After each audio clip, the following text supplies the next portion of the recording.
for visiting the NSA Georgia website. I'm Diane Bogino, President for 2012-2013. Our guest today is Mark Levy.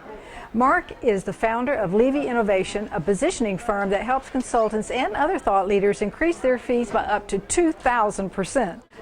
Marshall Goldsmith, named by the London Times as one of the 50 most influential management thinkers in the world, says, "Mark helped me understand who I am, establish my brand, and communicate my brand to the world." David Meerman Scott, who authored the biggest selling social media book ever written, calls Mark a positioning guru extraordinaire. TED speaker Simon Sinek says, "Mark helped me find my why." Fast Company expert blogger Callie Yost says, "Mark helped me rethink my entire business in a day. He's a miracle worker." Before devoting his work full-time to Levy Innovation, Mark served as Chief Marketing Officer at an Inc. 5000 experiential branding organization whose clients include Bank of America, Samsung, Time Warner, TiVo, and Harvard and Stanford universities. Mark has written for the New York Times and has written or co-created 5 books. His latest book, Accidental Genius, Using Writing to Generate Your Best Ideas, Insight, and Content, has been published in 7 languages. Mark has also taught research writing at Rutgers University. In addition to being a positioning consultant, Mark creates magic tricks and shows. His work has been performed in Carnegie Hall, Las Vegas, and on all major TV networks. He also created the off-Broadway show Chamber Music, which he played for 12 years, and is the longest-running one-person show in New York City. Mark, thank you for being with us tonight. Thank you so much, Diane. Mark, you are well established as a positioning consultant. Tell us a little bit about that concept and why it's important. Well, what positioning is, I describe positioning this way. When people walk down the street, they make snap judgments about everything they see. They say that guy is fat, and that woman is skinny, and that guy is brilliant, and that woman's aura. Like they're making all these judgments. And you can say they're being unfair, and the judgments they're making are based on like no good evidence that they're just, but they're going to make those judgments regardless of your conception of it or not. And the thing is, they're making those snap judgments about you and your business.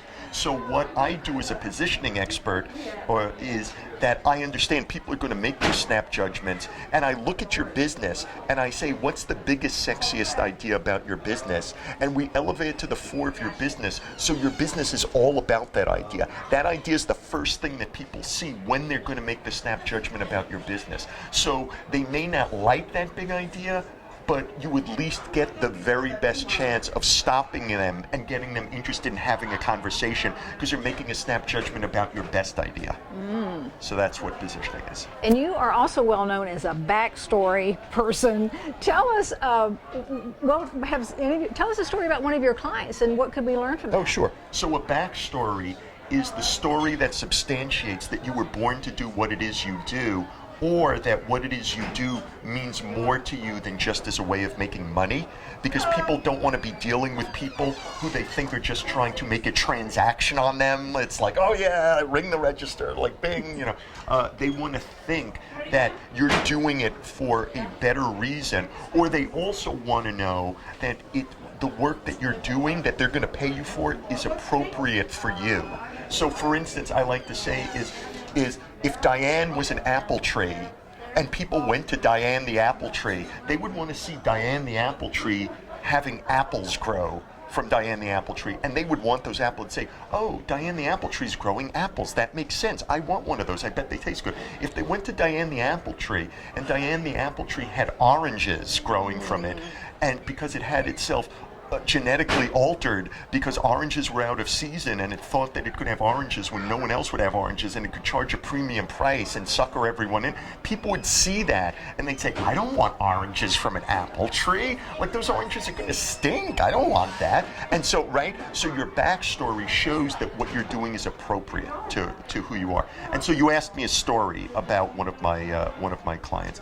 So one story. 8 years ago, a man called me named Bill Treasurer. And Bill said, Mark, I'm a management consultant. I do leadership development and team building workshops. Unfortunately, 300,000 other consultants do exactly what it is I do. So when I go into an organization trying to win the organization's business, I always go in like hat in hand, kind of hanging my head, because I have no real way of standing out from those other 300,000 consultants.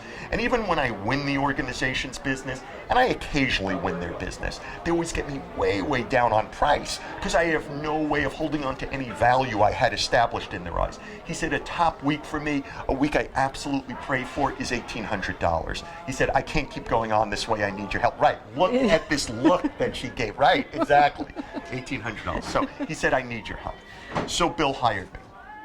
I interviewed Bill, I interviewed his colleagues, and I interviewed his clients, and I discovered something very interesting. Bill Treasurer, before he was a management consultant, was a professional high diver in theme parks. He would climb up a 9-story high radio tower. That's a ladder 9 stories high, standing by itself. When he got to the top of the 9-story ladder, he would spray his body with gasoline, he would light himself on fire, and he would dive 9 stories into water. Over the course of 10 years, Bill did that 1,500 times.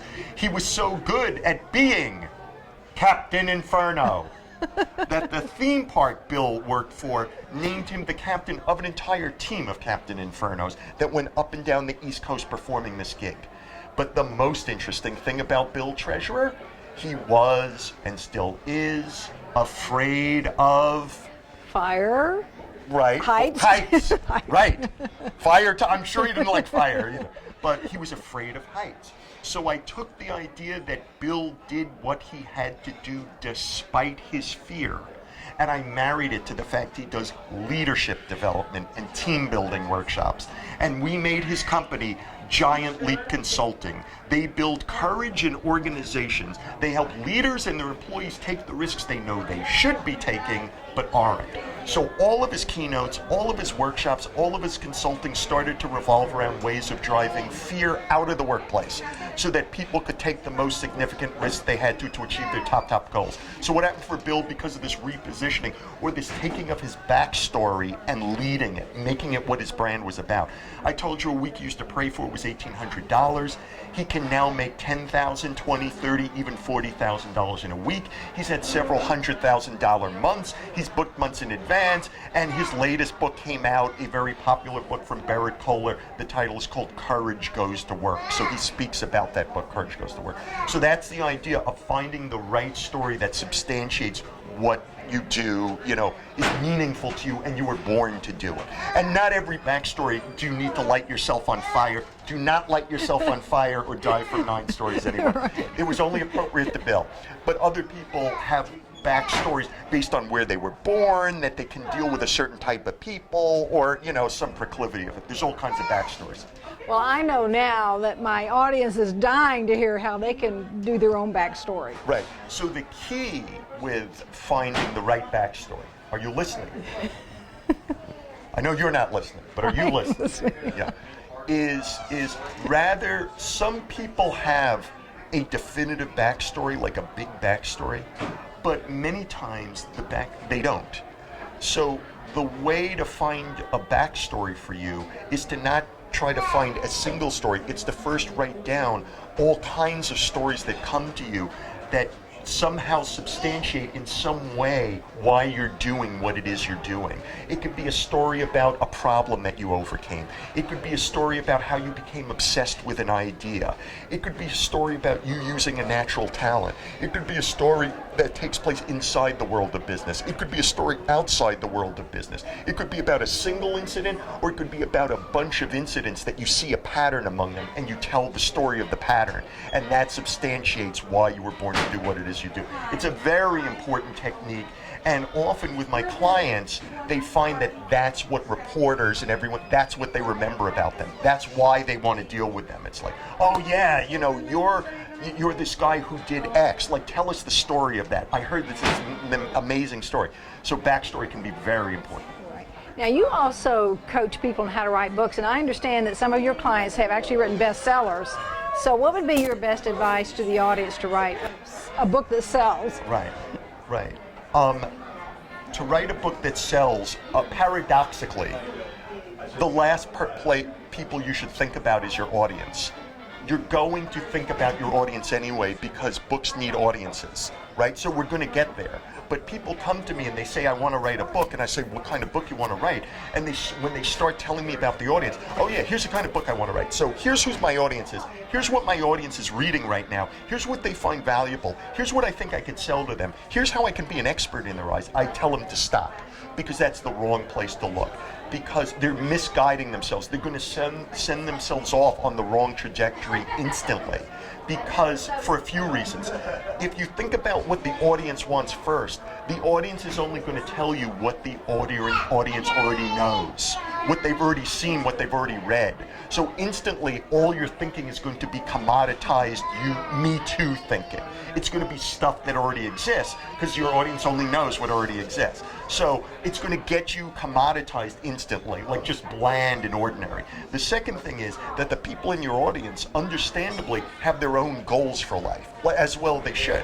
But their goals for their business and their life don't necessarily all sync up with your goals. As a person, as a business person, as an artist, as a parent, like all these things, you have goals that could be different from your audience. So if you look just at your audience's goals, you're gonna corrupt yourself, bastardize yourself, trying to fit into their goals, and it's gonna send you away what you need to be doing for you.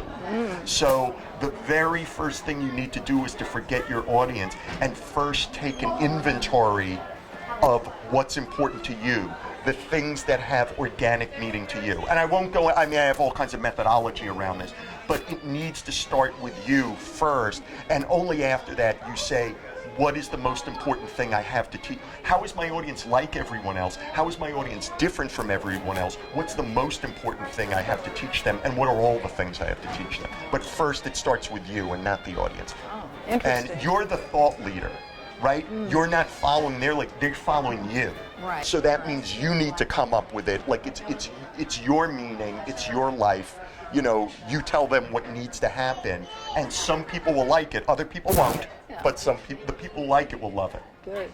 So on your website, you've got a book entitled List Making as a Tool for Thought Leadership. Yes. Tell us about that, because it's free, a free Right. ebook. It's free. You don't even have to leave your contact information for it. Yeah, it's right at the top. List Making as a Tool of Thought Leadership. It's one of the techniques I use with people when we're working on branding or when we're working on their books. It's the idea that or to be a thought leader. Let's say they want to write a speech. I have some clients who are TED speakers and things, so what kind of speech should I write? So people often get locked into one viewpoint on things. In other words, they'll stare at a subject and they think that they only know what's this brain dump.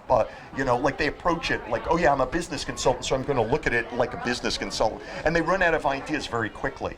So list making as a tool of thought leadership is a way of making a few short lists that you take no time at all to do, that get you to look at your subject in 5 or 10 or 15 different ways, so that you're seeing the subject from different angles, so that it appears new to you and new ideas just pop out at you that you can use in books and blog posts and speeches and in your brand. It's a technique that I really love to use. So thank you for asking about that. Mark, thank you so much for being with us tonight. We really appreciate your sage advice. Thank you so much, Diane, and thanks everyone for watching this. I appreciate it. Great. I'm Diane Bogino, President for 2012-2013. Thank you for visiting the NSA Georgia website. Stay tuned, because we'll be bringing you more brilliant consultants like Mark Levy.